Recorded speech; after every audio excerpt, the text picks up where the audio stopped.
Josué, nous arrivons bientôt à la fin de ce livre, encore une étude et nous aurons terminé le livre de Josué. Nous sommes maintenant au chapitre 21. Chapitre 21, les chefs de famille des Lévites s'approchèrent du sacrificateur Éléazar, de Josué, fils de Nun, et des chefs de famille des tribus des enfants d'Israël. Ils leur parlèrent à Silo, dans le pays de Canaan, et dirent: l'Éternel a ordonné par Moïse qu'on nous donnât des villes pour habitation, et leurs banlieues pour notre bétail.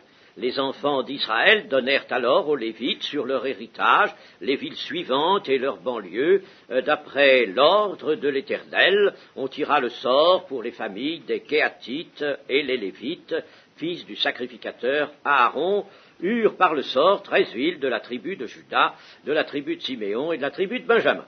Je ne vais pas plus loin dans l'énumération des villes qui sont attribuées par tirage au sort aux Lévites. Vous savez que la tribu de Lévi avait été désignée par l'Éternel pour le service du temple.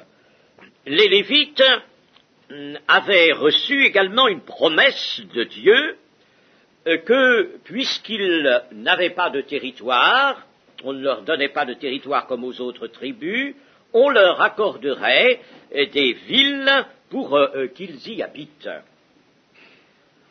Alors, les Lévites viennent devant Josué et puis devant la commission de partage, les chefs de famille des tribus des enfants d'Israël, et ils demandent qu'on leur donne ces villes. Satisfaction, bien entendu, leur est donnée.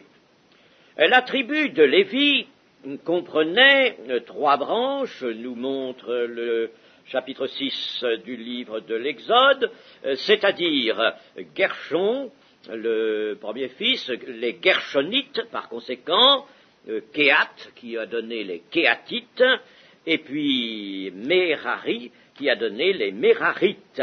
Il y avait donc ces 3 branches, Gershonites, Kéatites et Mérarites.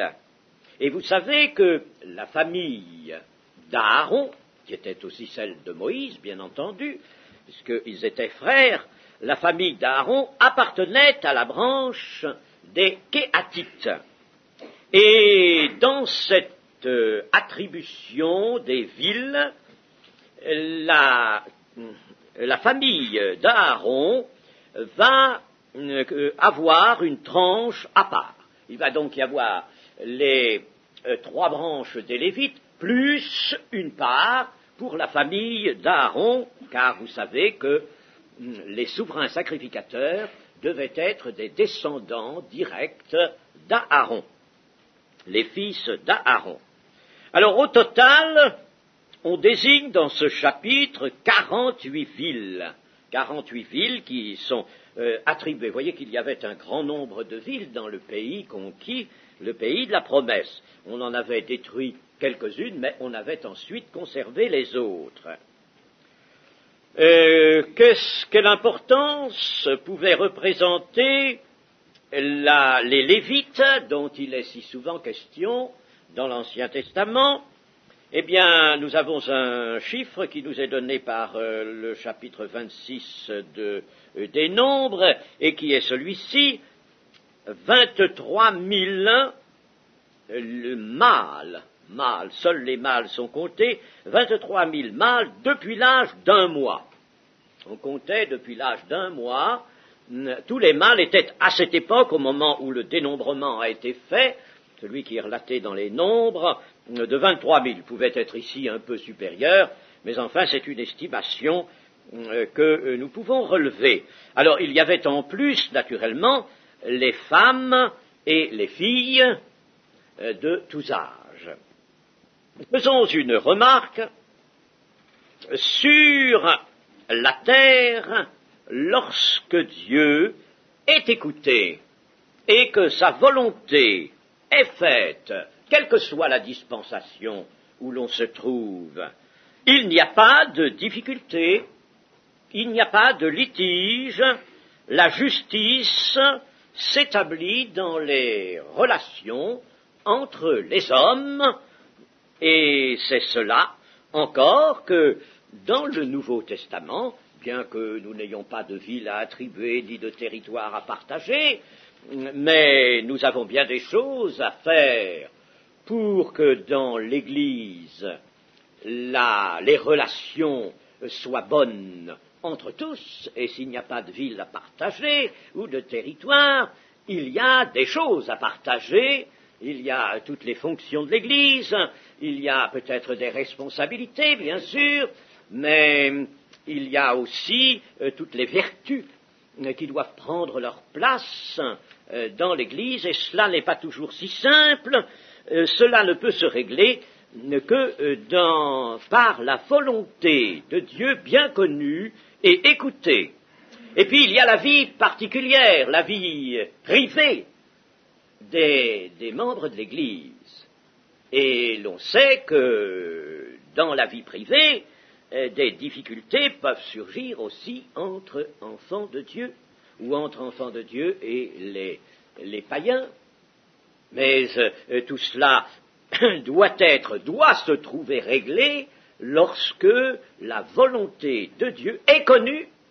Il faut s'en informer et il faut bien entendu la mettre en pratique. Pierre nous dit dans sa première épître, au chapitre 4 et au verset 1, « Ainsi donc, Christ ayant souffert dans la chair, vous aussi armez-vous de la même pensée, car celui qui a souffert dans la chair en a fini avec le péché, afin de vivre, quand on en a fini, voyez, avec le péché, afin de vivre, non plus selon les convoitises des hommes, mais selon la volonté de Dieu, pendant le temps qui lui reste à vivre dans la chair. » Il s'agit de cela, il s'agit par conséquent de la vie présente, de la vie de maintenant, de cette existence sur la terre. Elle a besoin, dans le temps de l'Église, de la volonté de Dieu pour être vécue de façon harmonieuse et sans qu'il y ait de litige, sans qu'il y ait de médisance, d'accusation, de jugement des uns aux autres. C'est la volonté de Dieu, bien appliquée par tous, qui le permettra. La volonté de Dieu est parfaite. Elle apporte un élément surnaturel. Et il faut que nous pensions à cela, parce que l'Église doit donner l'image de la paix en elle. Je voudrais aussi faire une seconde observation. Dans le partage de la terre sainte, selon la justice, et la justice est ce qu'on appelle une justice déclarative, à savoir qu'elle est déclarée par Dieu.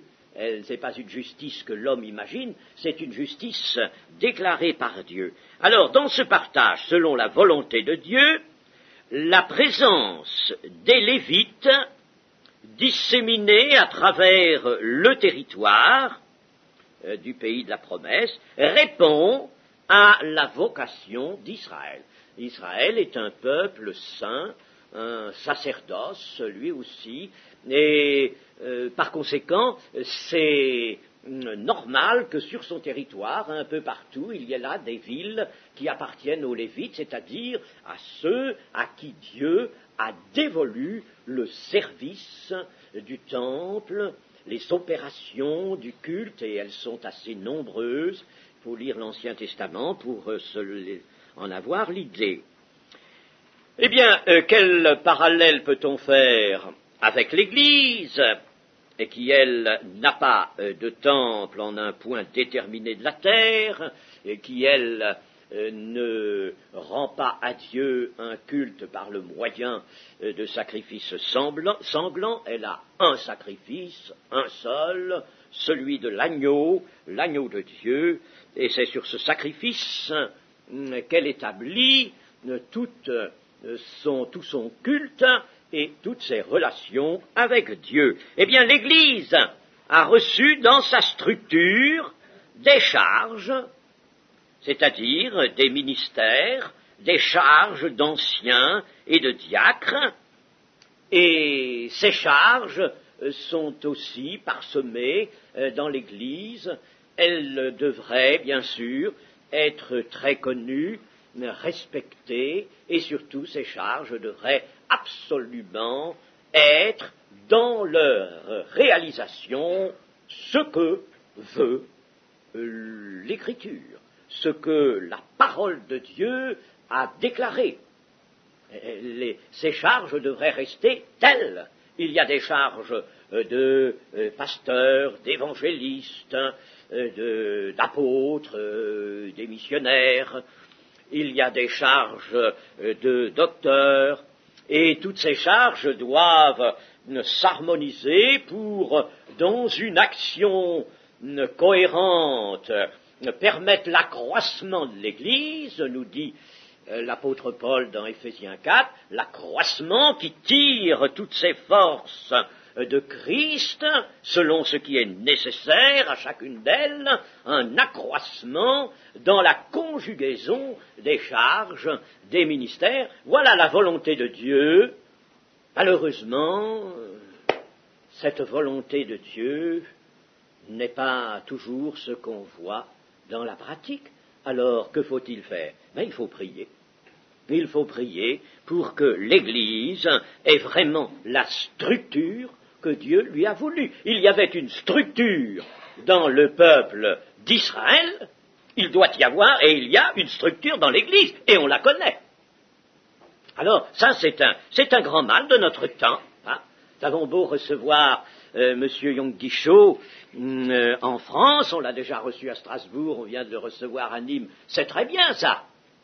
Mais la meilleure des choses à faire, avant toute chose, je ne sais pas pourquoi on a attendu M. Yonggi-cho, qui nous apporte peut-être une organisation qui est un peu particulière à son pays et aux conditions dans lesquelles l'Église est née et s'est établie dans ce pays, mais de toute manière, nous avons la Bible, nous avons le Nouveau Testament, et qui nous montre une structure. Alors on s'interroge maintenant avec la venue de cet envoyé de Séoul, on s'interroge et on l'écoute maintenant pour savoir quelle doit être la structure de l'Église. Moi je trouve ça assez étrange, car nous avons les bases de la structure, il y a longtemps qu'on les a étudiées. Hein. Et s'il faut des cellules, chose qui est en soi, certes, une bonne chose, à condition que tout soit fait, bien sûr, pour que ces cellules restent des éléments vraiment consacrés à l'Éternel et que rien de fâcheux ne puisse s'y passer. Mais ceci étant dit, cette réserve faite, il est certain que l'Église a été, dès son origine, charpentée de cette manière. Alors, jusqu'ici, on a tout simplement laissé de côté ces choses, et il faut que ce soit un homme du fond de l'Asie qui vienne de là pour nous apporter des éléments. Bien sûr, il ne s'agit pas d'imiter exactement ce qui s'est fait à Séoul, n'est-ce pas? Nous avons vu des projections et même un film. Nous avons vu un film sur ce qui existe à Séoul, c'est grandiose évidemment, mais enfin c'est pas ça qu'il faut voir. Hein. Il s'agit simplement des structures données à l'Église. Et ces structures, elles doivent être mises en place. Imaginez-vous que Moïse, à qui Dieu a montré le plan du tabernacle.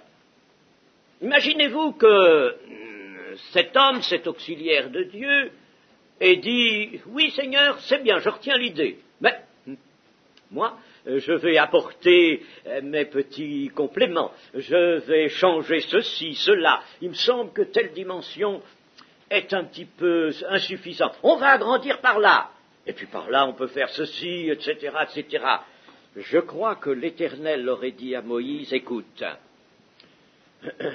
tu vois cette direction, retourne là-bas. Gardez les brebis de ton beau-père Jéthro dans le Sinaï, n'est-ce pas? Je n'ai plus besoin de toi. Je n'ai pas besoin de toi. Je ne peux pas t'employer, n'est-ce pas? Mais Moïse a fait tout le contraire. Il nous a dit qu'il a recueilli le plan de Dieu et qu'avec un soin particulier et avec une volonté d'obéissance pleine et entière, il a exécuté le plan de Dieu sans y mêler du tout rien de sa réflexion personnelle. Hein? Alors, moi je vous dis ces choses parce que j'estime qu'aujourd'hui il faut parler franc. Si on ne parle pas franc aujourd'hui, je ne sais pas quand on le fera. Le Seigneur va revenir, n'est-ce pas? Eh bien, je ne critique rien, bien sûr, vous comprenez bien. Je ne critique pas ce qui est. Mais, bien entendu, je profite, moi, de l'avenue de M. Yonggi-cho, n'est-ce pas? J'en profite pour dire, eh bien, voyez-vous, il apporte des éléments différents de la conception de l'Église. Alors je dis, bien sûr, la conception de l'Église est à revoir.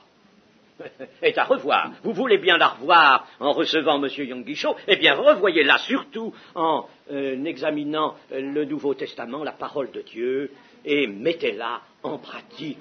En pratique. Il faut dans nos églises des anciens. Il faut les demander à Dieu.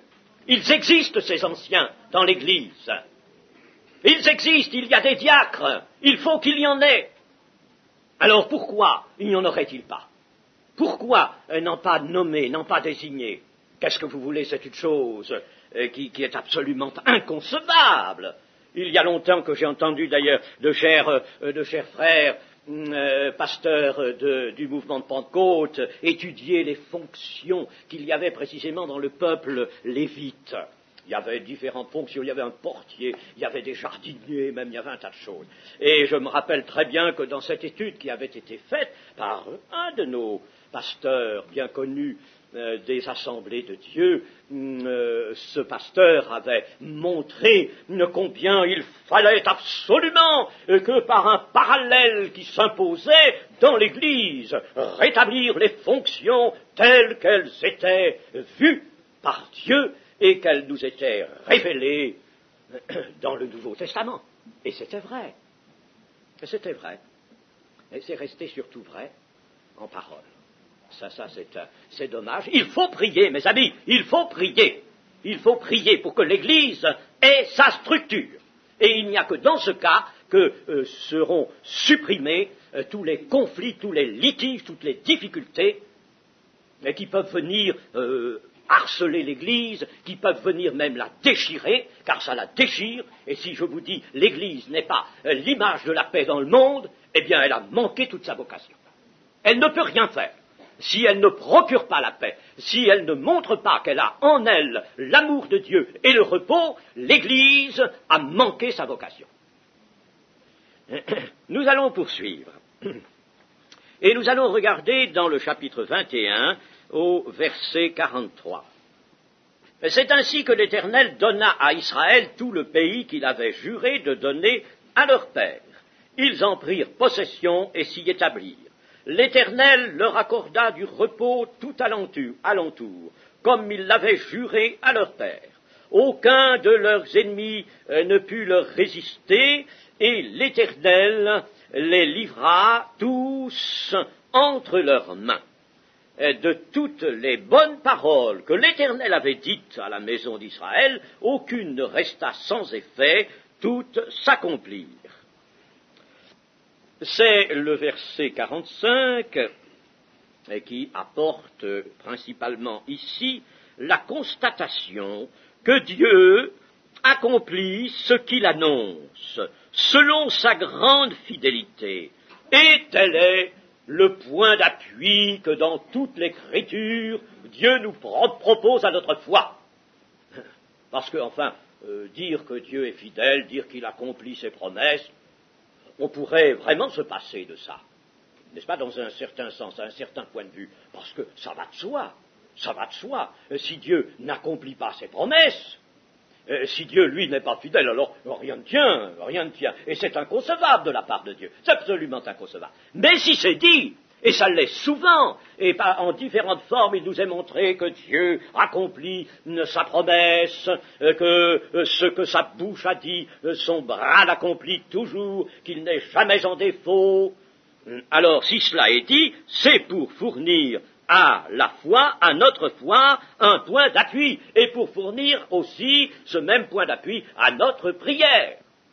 Yahvé, c'est-à-dire Dieu, l'Éternel, et Yahvé, c'est dans l'Ancien Testament le plus souvent, on voit, bien sûr on ne peut jamais toujours savoir si vraiment c'est le Père, si c'est le Fils, mais souvent, n'est-ce pas, nous voyons que c'est le Fils qui est désigné par ce grand mot, Yahvé, qui veut dire l'Éternel, qui est traduit ainsi. Et Yahvé a tenu sa promesse, il les tient toujours parfaitement, et sa parole, nous dit-on, est efficace, elle est efficace, et elle ne peut pas ne pas être efficace. Voici ce que dit Ésaïe dans le chapitre 55 au verset 10. Comme la pluie et la neige descendent des cieux, et n'y retournent pas, sans avoir arrosé, fécondé la terre et fait germer les plantes, sans avoir donné de la semence au semeur et du pain à celui qui mange, ainsi en est-il de ma parole qui sort de ma bouche. Elle ne retourne point à moi, sans effet, sans avoir exécuté ma volonté et accompli mes desseins. Alors, dans l'Église, si nous mettions en œuvre par l'Esprit, avec l'Esprit et dans l'obéissance de la foi, si nous mettions en œuvre la parole de Dieu, et nous la connaissons et nous pouvons la connaître, eh bien, il est certain que cette parole produirait ses effets et ne retournerait pas à Dieu à vide avant d'avoir tout accompli. Elle est là, elle nous est donnée pour accomplir. Dans le psaume 107, il nous est dit que Dieu envoya sa parole et les guérit par sa parole. Il envoie sa parole. Sa parole est armée de puissance, d'une puissance d'accomplissement. Nous avons déjà signalé cela. La parole de Dieu est armée pour peu qu'on la prenne avec la foi, qu'on la prenne pour la mettre en pratique dans les conditions voulues, et alors, bien entendu, et puis alors, qu'on la mette en pratique, bien sûr, attendu que nos vies sont avant tout consacrées au Seigneur, et que nos vies ne font pas échec, bien sûr, à notre prière envers Dieu, n'est-ce pas? Eh bien, si tout cela est, la parole de Dieu est puissante, est forte, elle est efficace, et elle ne peut pas, ne doit pas manquer de produire ses effets, comme nous l'avons lu. Alors, dans le temps de l'Église, maintenant, nous devrions le voir. Et nous l'avons vu. Et nous l'avons vu. Nous pouvons dire que plus d'une fois, nous l'avons vu. Quand je dis nous, ce n'est pas moi seulement, bien sûr, ce n'est même peut-être pas vous seulement, c'est à différents points de la terre, en différents points, et c'est à différentes époques, mais qui ne sont pas très lointaines de nous. Ces réveils, ce sont ces réveils qui ont été vus, connus, qui se sont manifestés, et là, la parole de Dieu était opérante exactement selon ce qu'elle dit. Alors voilà, n'est-ce pas, l'Église, il ne faut pas que l'Église reste en deçà de ce principe, de cette assurance que la parole de Dieu nous est donnée comme une parole opérante. L'Éternel accorda du repos au peuple d'Israël après l'action assez longue, nous l'avons vu, des combats qu'il avait soutenus. Alors, il y a, vous le savez, je ne vais pas m'arrêter à cela, il y a maintenant, en somme, deux repos si l'on peut dire. Enfin, le mot repos, plus exactement, est employé pour deux objets. Le premier, c'est le repos que l'on peut goûter dans le cœur. Dans le cœur maintenant. Le Seigneur Jésus appelle ceux qui sont fatigués et chargés, et il veut donner du repos à leurs âmes. Du repos dès maintenant. Le mot repos a été employé souvent sur les pierres tombales dans les cimetières pour signaler, n'est-ce pas, que quelqu'un était mort, il est entré dans le repos éternel. Bon, ça c'est une déviation évidemment stupide, absolument, du sens attaché à ce mot dans la Bible. Alors il y a donc le repos du cœur pour le temps présent, et puis alors il y a un grand repos après le séjour sur cette terre, avant même que n'intervienne la résurrection, il y a un grand repos. Ce repos, nous pouvons le lire dans l'Apocalypse 14, au verset 13, 12, 13.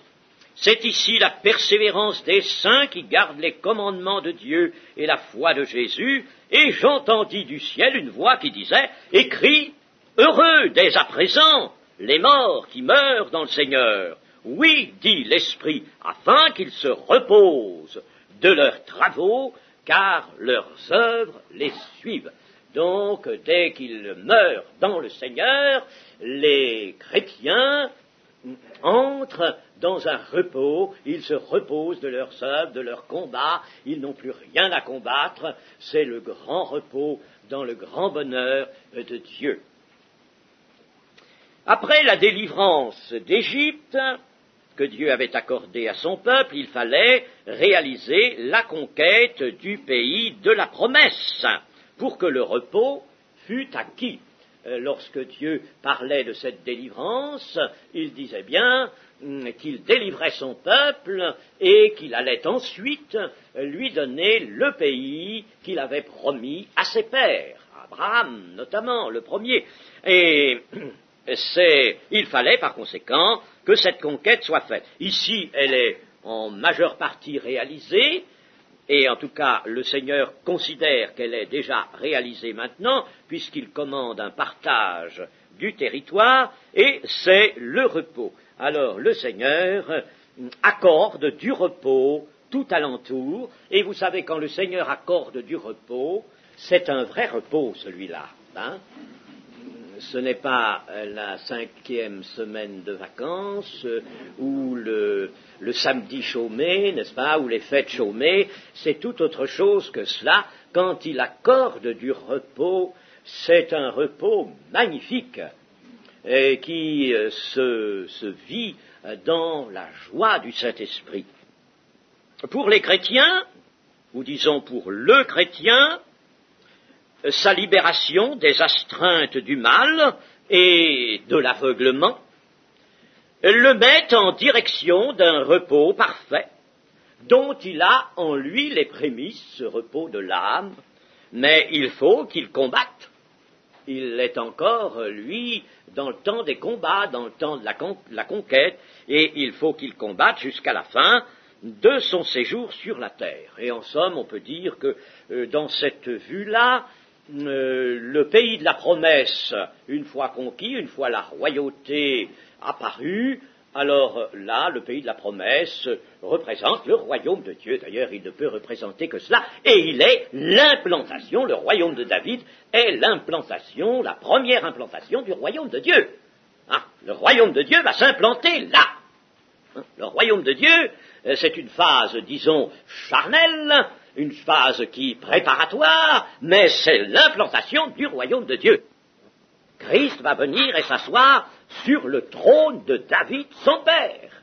La dynastie est fondée, le trône a sa place, le territoire d'Israël est lui-même délimité, il va reprendre toutes ses grandes limites, et Jésus va être le roi de Jacob, c'est-à-dire le roi de ce territoire-là, tout en étant, au-delà, le roi des rois. Nous allons voir maintenant le chapitre 22. C'est un chapitre où va se poser un grand problème d'unité. Ces problèmes d'unité, ça, C'est quelque chose de tellement délicat. Alors, chapitre 22, lisons les 9 premiers versets. J'ai fait au tableau un petit schéma très simple. Vous voyez là le lac de Génézareth, n'est-ce pas? Peu importe si sa forme est tout à fait celle qui convient. Et puis alors le Jourdain, c'est pour montrer la séparation qu'opère le Jourdain entre l'ouest et l'est. Alors, à l'est, sont cantonnées les 2 tribus de Ruben, Gad, et la moitié de la tribu de Manassé. Je rappelle que Manassé était un fils de Joseph. Et alors, de l'autre côté, il y a 9 tribus, 9 et 2, ça fait 11, et puis l'autre moitié de la tribu de Manassé. Nous venons de le lire. Moïse avait donné un territoire à la moitié de la tribu de Manassé à l'est, et puis Josué lui donne à l'autre moitié un territoire à l'ouest. Alors on peut dire que ceux de l'est sont les transjordaniens, voyez-vous, le Jourdain les sépare, et à l'ouest, c'est le gros du pays de la promesse, ce qu'on appelle maintenant la Palestine. Nous avons vu, n'est-ce pas, ce que Josué a fait, il les renvoie.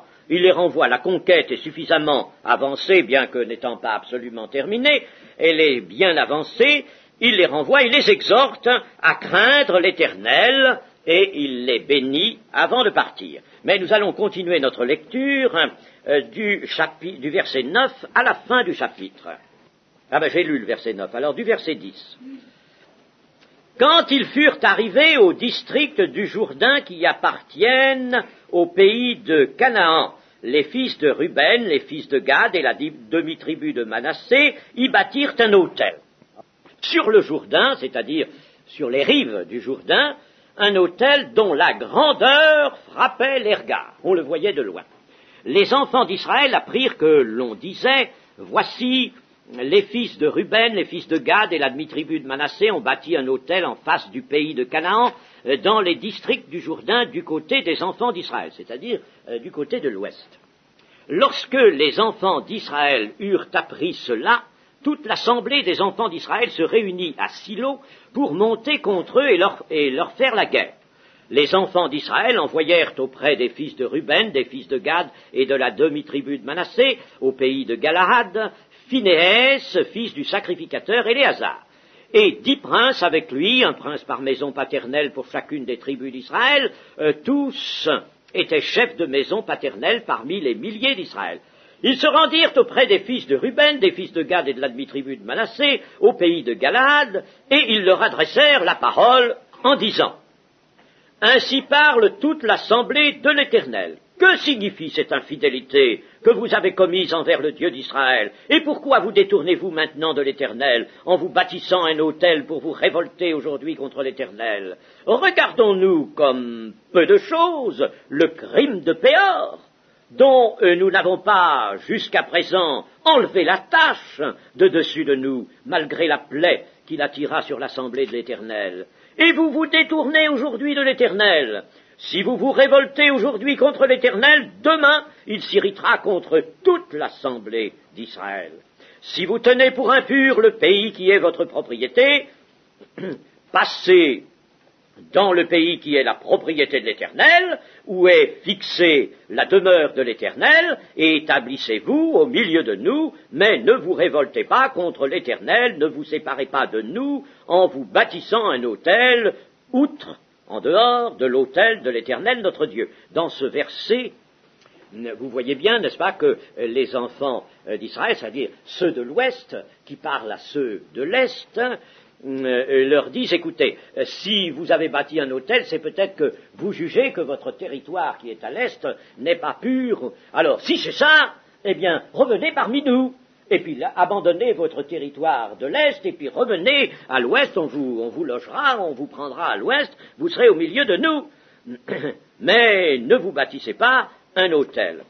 Verset 20. Akan, fils de Zérak, ne commit-il pas une infidélité au sujet des choses dévouées par interdit, et la colère de l'Éternel ne s'enflamma-t-elle pas contre toute l'assemblée d'Israël? Il ne fut pas le seul qui périt à cause de son crime.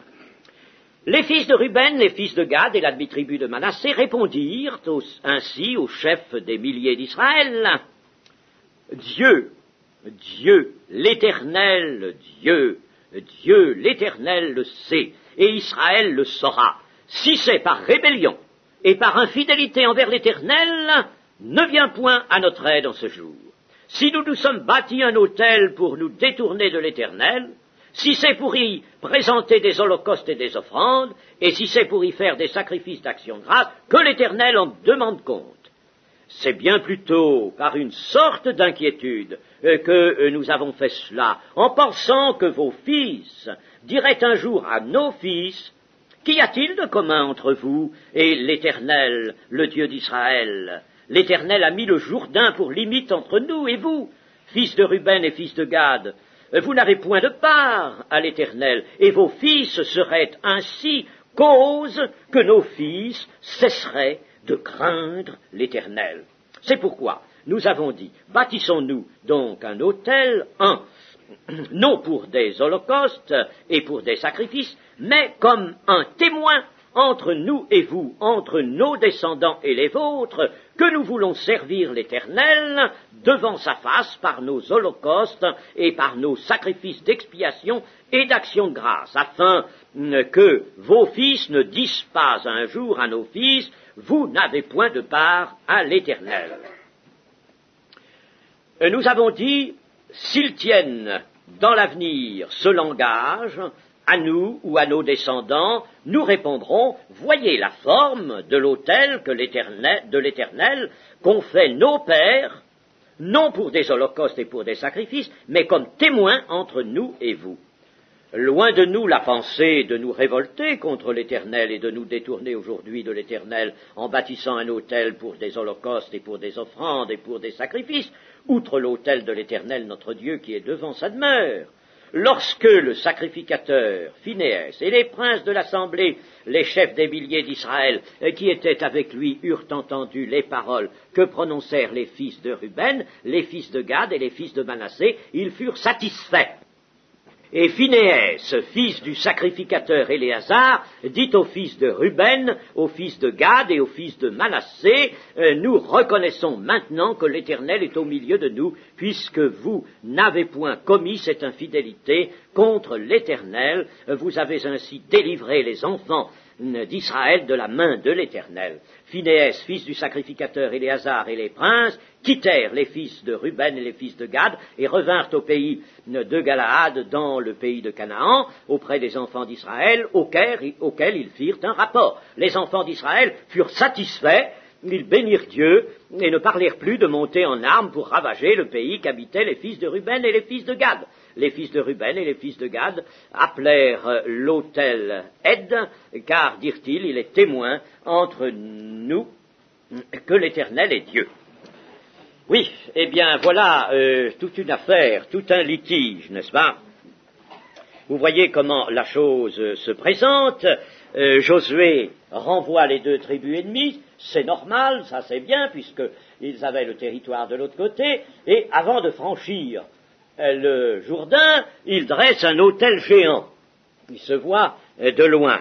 Ça attire l'attention, évidemment, des gens de l'Ouest, des tribus de l'Ouest, et celles-ci considèrent la chose comme un grand péché. Alors, ils viennent faire des reproches très fermes aux deux tribus ennemies, aux deux tribus de l'Est. L'érection de cet autel est vue par l'Ouest comme une révolte contre l'Éternel. Et pourquoi une révolte? Parce qu'il y avait un principe au milieu du peuple d'Israël, principe qui sera maintenu constamment, c'est qu'il ne pouvait y avoir qu'un seul endroit où soient offerts les holocaustes, les actions de grâce et les sacrifices, un endroit désigné par Dieu. Cet endroit fut Jérusalem. À ce moment-là, cet endroit, c'était là où était la tente d'assignation. Mais il ne pouvait y avoir qu'un seul point, un seul endroit, et tous les sacrifices, toutes les holocaustes devaient être apportés là, même les offrandes, les dîmes et tout devaient être apportés en un seul point. Et c'était une disposition qui avait bien des raisons, mais qui notamment était là pour maintenir l'unité du peuple, non pas seulement l'unité organique, l'unité politique, pourrait-on dire, n'est-ce pas, mais essentiellement l'unité d'esprit, l'unité dans le culte, l'unité dans la relation avec Dieu. Alors, c'est ce que voient les gens de l'Ouest, les tribus de l'Ouest. Alors, ils leur font, vous avez vu, une proposition qui est très fraternelle. Eh bien, venez vous établir chez nous. Venez vous établir à l'Ouest. Nous vous accueillons. C'était très bien. Ils consentaient donc à se réduire un peu pour faire place aux deux tribus ennemies. Et puis, alors, ils rappellent différentes affaires douloureuses.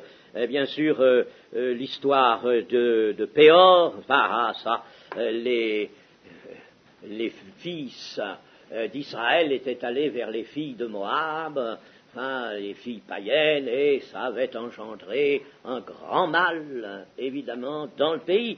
Il rappelle aussi l'histoire d'Akan, qui est récente, l'infidélité d'Akan, qui avait caché des choses dévouées par interdit, et qui avait donc allumé la colère de l'Éternel. Et comme il y a une grande solidarité, il la rappelle d'ailleurs, la solidarité, si vous vous révoltez aujourd'hui contre l'Éternel, demain il s'héritera contre toute l'assemblée d'Israël. Il y a solidarité. Dans l'affaire d'Akan, c'était tellement net, et c'était tout le peuple qui risquait d'en pâtir. Alors cette fois-ci, ils sont dûment avertis par l'affaire de Péor et par l'affaire d'Akan, et ils ne veulent pas que ça recommence, quel que soit le motif, voyez, n'est-ce pas, Péor c'était différent d'Akan, mais là c'est différent aussi et de Péor et d'Akan, mais ce qui est commun à ces trois choses, ces trois affaires, c'est l'infidélité.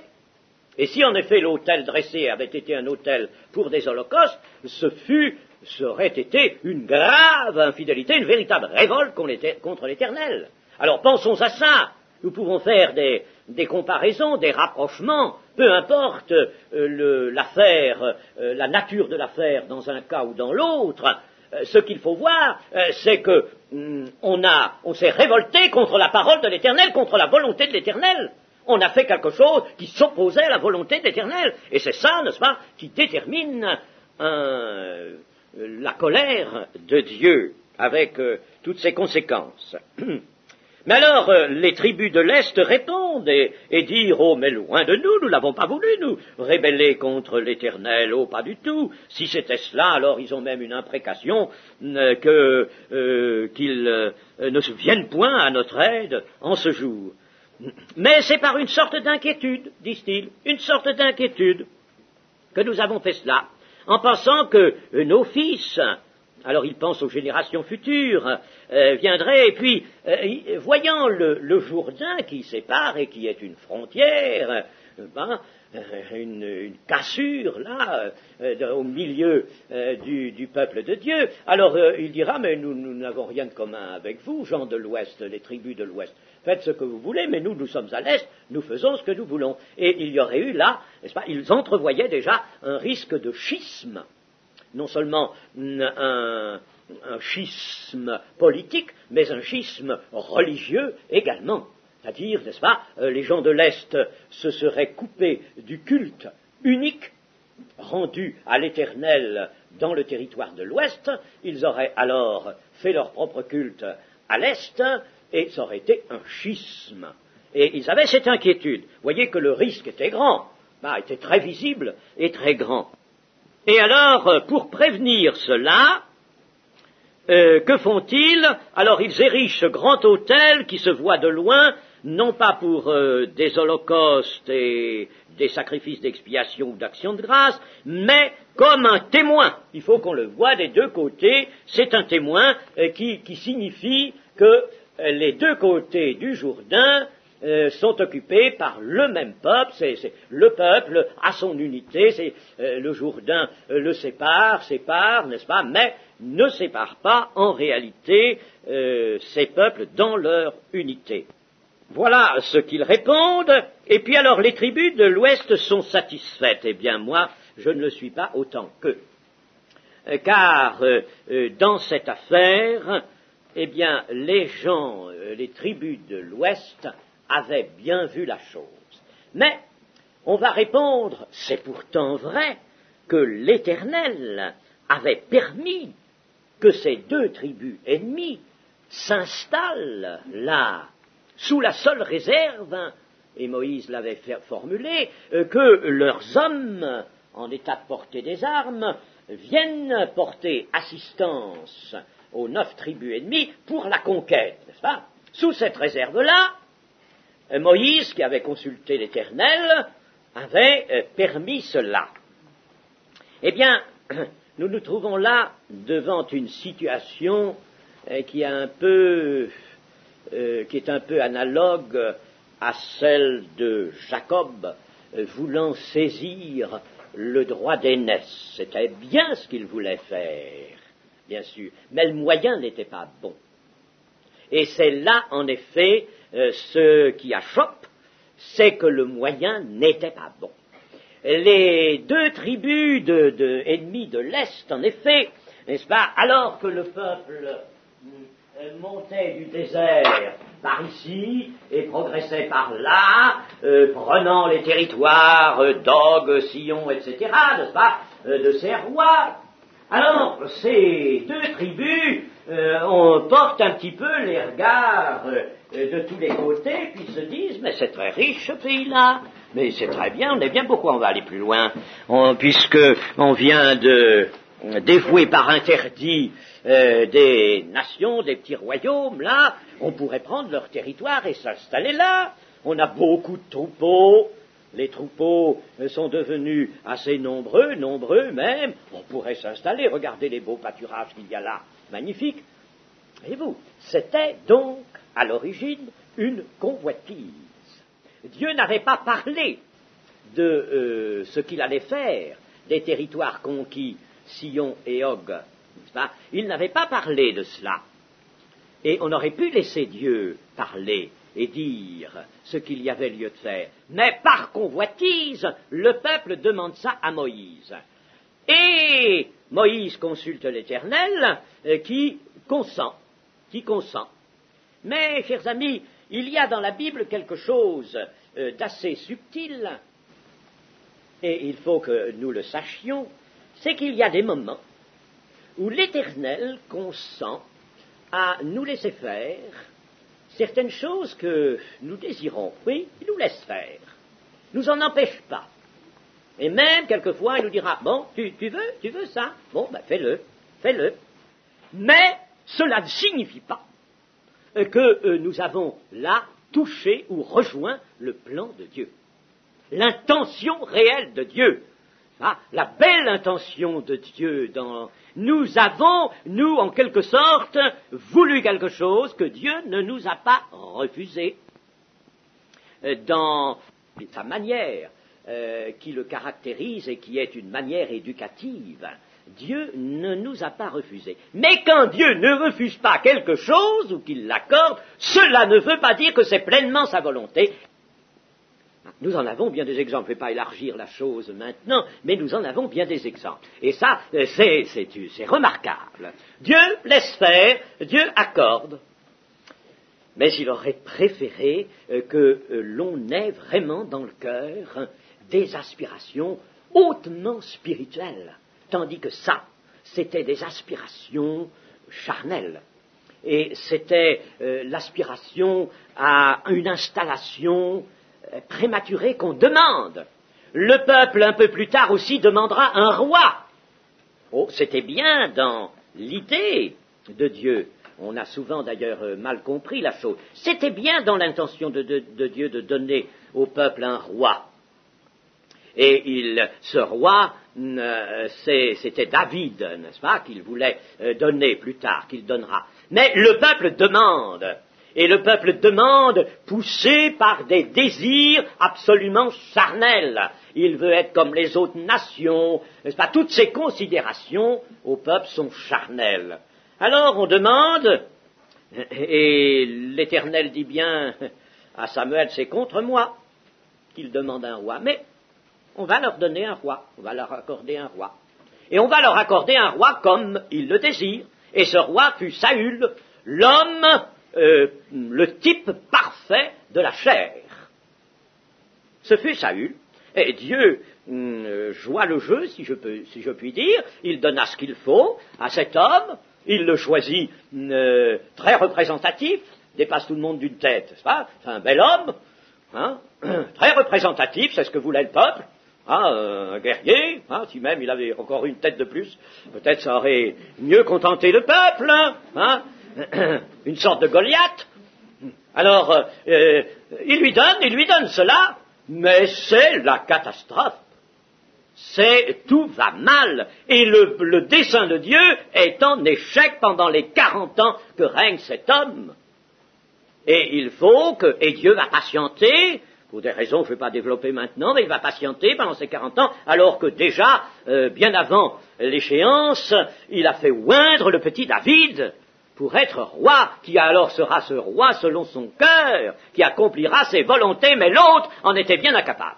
Et là, n'est-ce pas, les 2 tribus et la demi-tribu de Manassé, que va-t-il arriver? Exactement ce qui correspond à leur inquiétude. Ça arrivera. Ils ont beau dresser un autel, est-ce que c'est le moyen de Dieu, ça, de dresser un autel pour servir de témoignage? Est-ce que c'était le moyen de Dieu? Ont-ils consulté Dieu pour cette idée-là? Pas du tout. C'est un moyen d'homme qui n'aura aucune efficacité.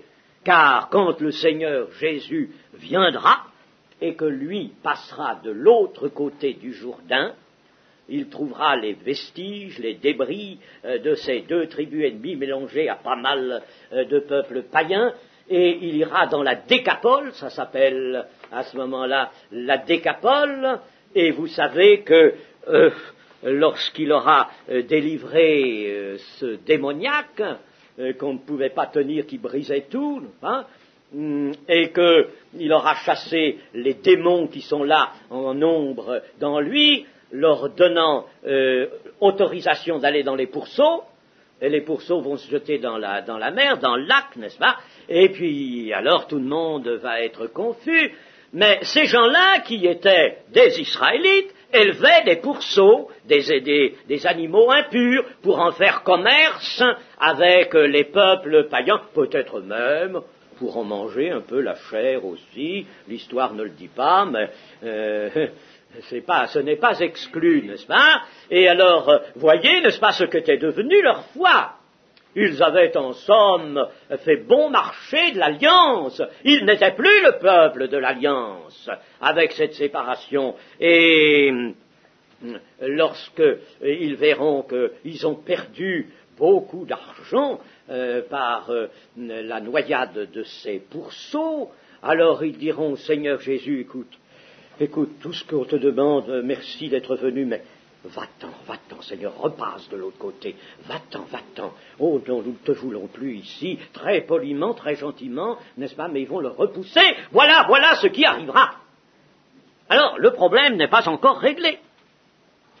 Bien sûr, il y avait cette inquiétude qui était juste.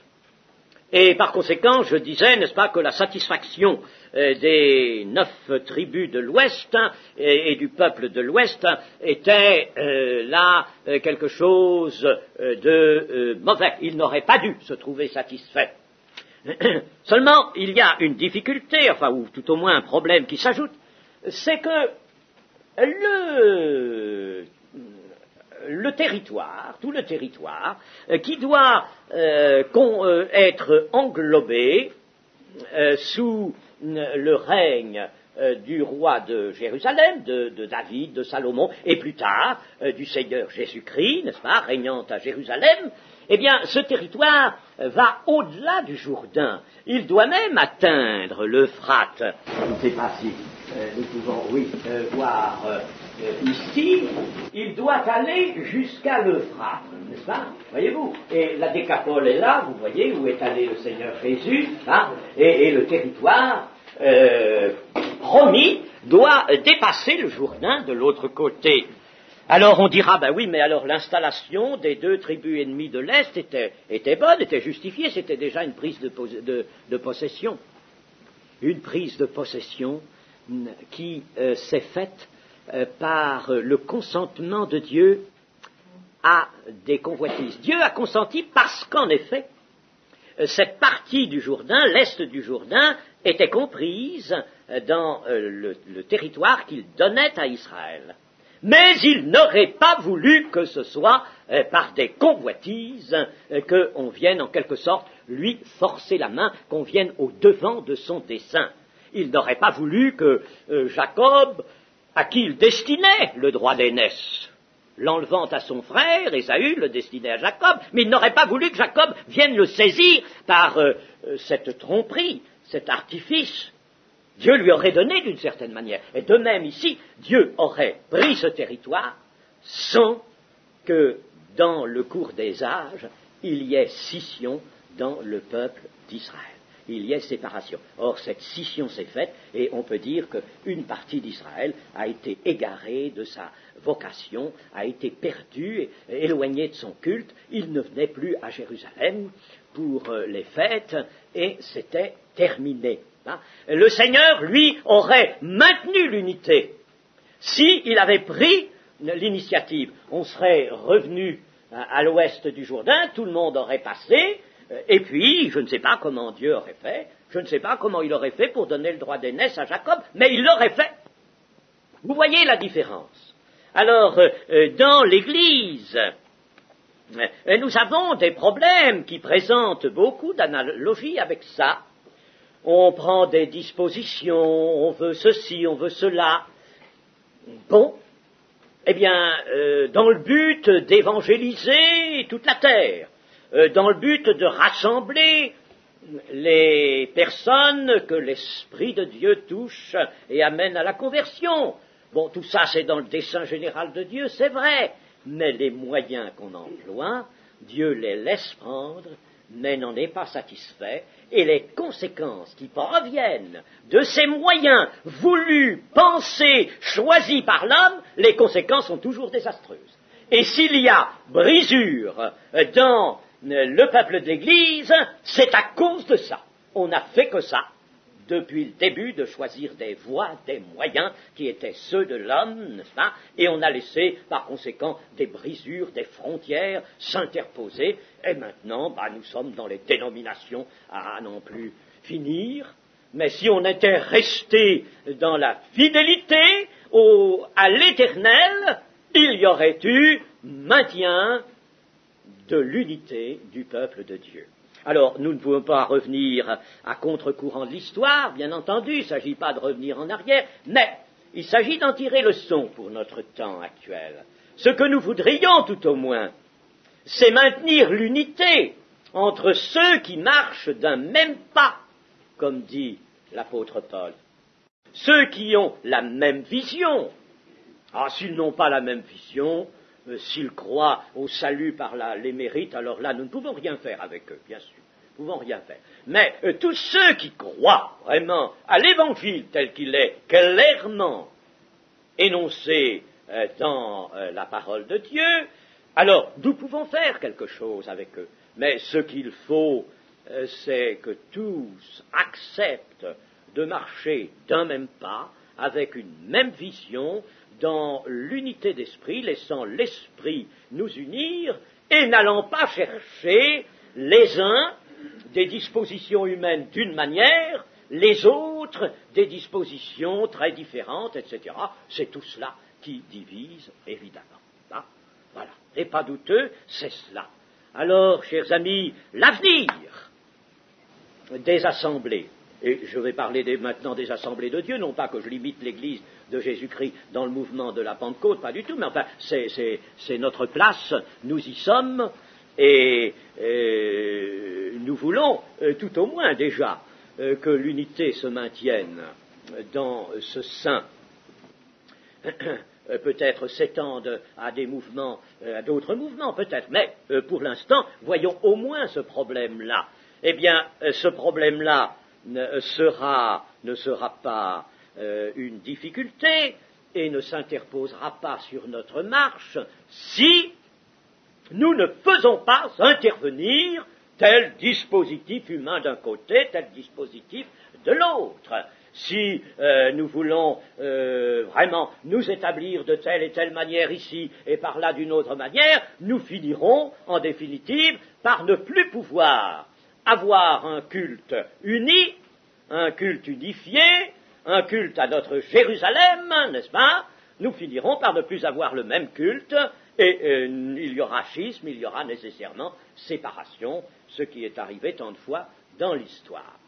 Alors voilà la leçon, chers amis, priez pour que nous restions, nous résumons ce que nous avons dit ce soir, que nous restons fidèles à toute la parole de Dieu, que nous voulions que l'Église, nous demandons au Seigneur que l'Église soit établie sur les bases qu'il lui a données lui-même, que Éphésiens 4, et je vous en conseille de le relire, Éphésiens 4 soit réellement vécu, réellement mis en pratique. L'Église est cela, ce concours des ministères, n'est-ce pas, et qu'il y ait vraiment cela pour arriver à cette unité que nous présente précisément très bien le chapitre 4 des Éphésiens, un corps uni, un corps, un seul corps, véritablement le corps de Christ. Voilà, mais uniquement par les voies de Dieu, uniquement avec les moyens de Dieu, à l'exclusion des interventions de la pensée et de la volonté humaine.